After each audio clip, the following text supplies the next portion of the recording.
Hello student, स्वागत है आप सभी को आपके अपने चैनल एक्सलेंट लर्न सेंटर में। आज हम आप लोगों को सिखाने वाले हैं संख्याओं का ज्ञान। ये सिखाने के बाद क्लास 10 चैप्टर 1 से हम स्टार्ट करेंगे।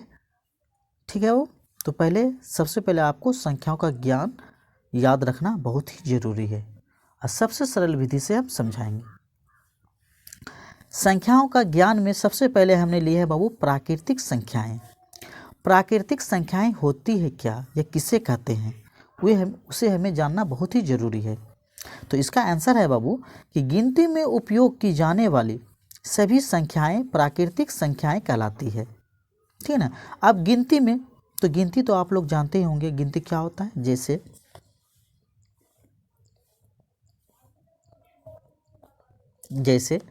गिनती क्या होता है बाबू, 1 होता है, 2 होता है, 3 होता है, 4 होता है, 5 होता है, 6 होता है, डॉट डॉट डॉट, मतलब इसी प्रकार से अनंत तक।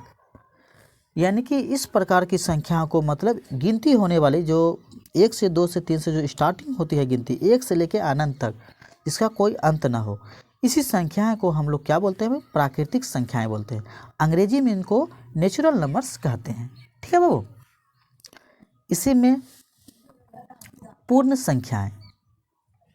अब पूर्ण संख्या क्या होती है बाबू, इसे भी जानना जरूरी है। पूर्ण संख्या को अंग्रेजी में बोलते हैं बाबू होल नंबर्स। ठीक है ना। इसका आंसर है यदि प्राकृतिक संख्याओं के साथ शून्य को भी शामिल कर लिया जाए तो प्राप्त समूह को पूर्ण संख्याएं कहते हैं। इसमें सबसे पहले क्या लिखें, यदि प्राकृतिक संख्याओं, तो प्राकृतिक संख्या क्या होता है बाबू, गिनती वाली संख्या 1 2 3 4। तो हमने इसको लिखते बाबू जैसे प्राकृतिक संख्या क्या होती है, गिनती वाली संख्या 1 2 3 4 5 डॉट डॉट डॉट। ठीक है, ये गिनती वाली प्राकृतिक संख्या होते हैं। इसी के साथ शून्य को भी शामिल, इसमें हमें शून्य लगा देना है, इस प्रकार शून्य को शामिल कर देना है। तो शून्य को जो शामिल हमने कर लिए तो समूह को प्राप्त, यानी प्राप्त समूह जो पूरे के पूरे जो प्राप्त समूह बना, यही क्या हो गया बाबू, पूर्ण संख्याएं हो गए। इसी को हम लोग पूर्ण संख्या कहते हैं, यानी कि 0 से स्टार्ट होने वाली संख्या को पूर्ण संख्या कहते हैं। ठीक है बाबू।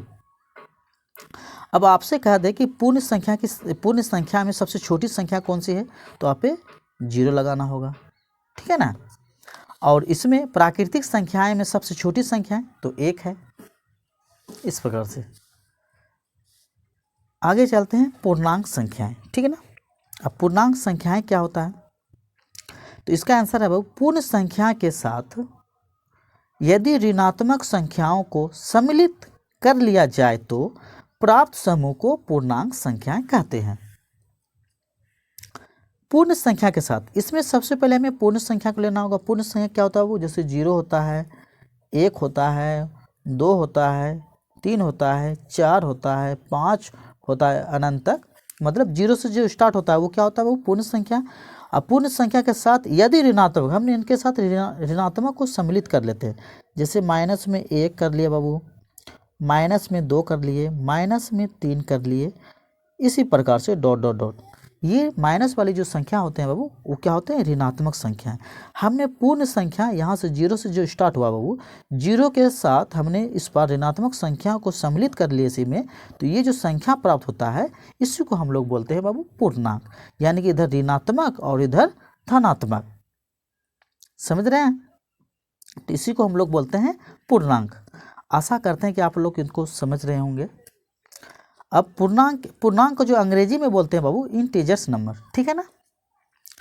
आगे परिमेय संख्याएं।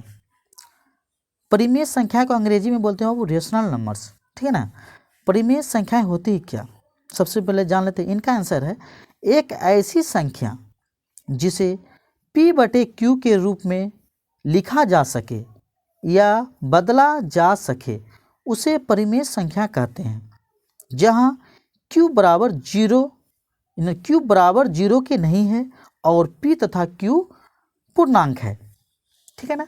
तो इसे हम समझाते हैं। क्या करें, ऐसी संख्या जैसे हम लेते हैं 1/2, ये क्या है बाबू, P/Q के रूप में है ना। ये P हो गया, नीचे Q माने तो P/Q के रूप में। हाँ, लेकिन ये याद रहे कि जो Q है नीचे ये जीरो के बराबर नहीं होना चाहिए, यानी कि ये p बटा जो q है, ये जो q है ये जीरो के बराबर कभी नहीं होना चाहिए। जैसे 1/2, 2 तो जीरो के बराबर नहीं है। जैसे 3/2, ये भी क्या है, परिमेय संख्या है। 3/2, 4/5, ये सारे के सारे परिमेय संख्या। हाँ, जीरो भी परिमेय संख्या है। कभी कभी क्वेश्चन में आता है कि क्या जीरो एक परिमेय संख्या है, तो हाँ, जीरो भी एक परिमेय संख्या है, क्योंकि जीरो के बटे में हम एक लगा सकते हैं। जब हम एक लगा दें तो ये p/q के रूप में दिख रहा है हमें, तो ये भी क्या है, परिमेय संख्या है। इसी प्रकार से जो भी संख्या हो, बटे वाली संख्या को ही हम लोग परिमेय संख्या कहते हैं। ठीक है, जैसे मेरा 8 भी परिमेय संख्या है बाबू, क्योंकि बटा में हम इसके भी एक लगा सकते हैं। ठीक है ना, जो भी बटे वाली संख्या हो उसी को हम लोग परिमेय संख्या कहते हैं।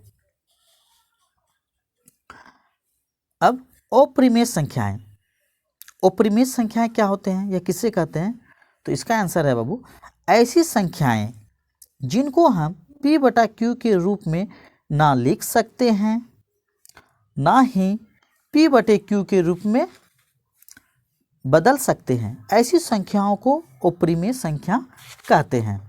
समझ रहे हैं ना, इसका आंसर क्या देगा। इसे हम p/q के रूप में ना लिख सकते हैं बाबू, इसको नहीं लिखना है हमें p/q के रूप में, ना p/q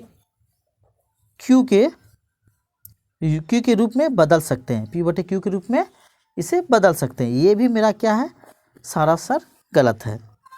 तो हमें अपरिमेय संख्या, ऐसी संख्या को अपरिमेय संख्या कहते हैं। जैसे अपरिमेय संख्या में हमने पहला लेते हैं बाबू पाई। ध्यान देना, पाई का जो मान होता है बाबू 3.1415926 डॉट डॉट डॉट, इसी प्रकार से। ये जो डॉट डॉट का मतलब इसका कोई अंत ही नहीं है। समझ रहे हैं ना, ये जो डॉट डॉट है, इस डॉट डॉट का कोई अंत ही नहीं है। ये पाई का मान इस प्रकार से होता है। तो इसे हम दशमलव को हटा के, दशमलव के बदले में नीचे जीरो नहीं लगा सकते हैं, क्योंकि इसका कोई अंत ही नहीं है। तो ये क्या होता है बाबू, अपरिमेय संख्या है। दूसरा जो अपरिमेय संख्या होता है बाबू, ध्यान दें, जैसे पाई, पाई का मान 22 क्या होता है, 7। पाई का मान जो 22/7 के बराबर नहीं होता है, ये बराबर नहीं दिए, बराबर के नहीं होता है। ठीक है ना। और दूसरा इसमें पाई का जो मान होता है बाबू, जो बराबर 3.14 के भी बराबर नहीं होता, 3.14 इनके भी बराबर नहीं होता है पाई का मान। इसको हम गणना करने के लिए लेते हैं, यानी कि सवाल को सोल्व करने के लिए हमें पाई का मान 22/7 लेना पड़ता है, या पाई का मान 3.14 हमें लेना पड़ता है। ओरिजिनल में जो अपरिमेय संख्या होते हैं बाबू, ये होते हैं, यहाँ समझे, जिसका रूट ना टूटे। जैसे हमने √2 लेते हैं बाबू, तो √2 यानी कि 2 का वर्गमूल होगा, नहीं होगा, ये अपरिमेय संख्या है। जैसे हमने लेते हैं √3, ये रूट नहीं टूटेगा, ये भी अपरिमेय संख्या है। हमने 5 लेते हैं, ये भी नहीं टूटेगा, ये भी अपरिमेय संख्या है। जो रूट ना टूटे वही अपरिमेय संख्या है। ठीक है। जैसे हम रूट के अंदर हम 4 लेते हैं, तो 4 का वर्गमूल क्या होता है बाबू, 2 होता है। ये तो टूट गया। अगर 2 के नीचे में बटा हम परिमेय संख्या के रूप में आ गया, 1 लगा देंगे तो ये क्या हो गया, p/q के रूप में हो गया ना। जब ये p/q के रूप में हो गया तो ये परिमेय संख्या होगा। तो इसलिए √4 जो है वो अपरिमेय संख्या नहीं है, परिमेय संख्या है। तो हमें √4 को इस जगह पे ना दर्शाना होगा। जिसका रूट ना टूटे वही अपरिमेय संख्या होता है। आप लोग को समझ में आ गए होंगे अपरिमेय संख्या। ये पाई का मान भी अपरिमेय संख्या होता है, वो ध्यान रखना। ठीक है ना। तो आज के साथ आज यहीं पे वीडियो एंड करते हैं। कल हम क्लास 10 का चैप्टर 1 जो हम इस वीडियो लेके आएंगे। आप लोग मेरे वीडियो में बने रहिएगा, क्योंकि बहुत ही साधारण विधि से आप लोग को समझाएंगे और बताएंगे क्लास 10 का चैप्टर बाय चैप्टर। ठीक है, इनके साथ ही धन्यवाद।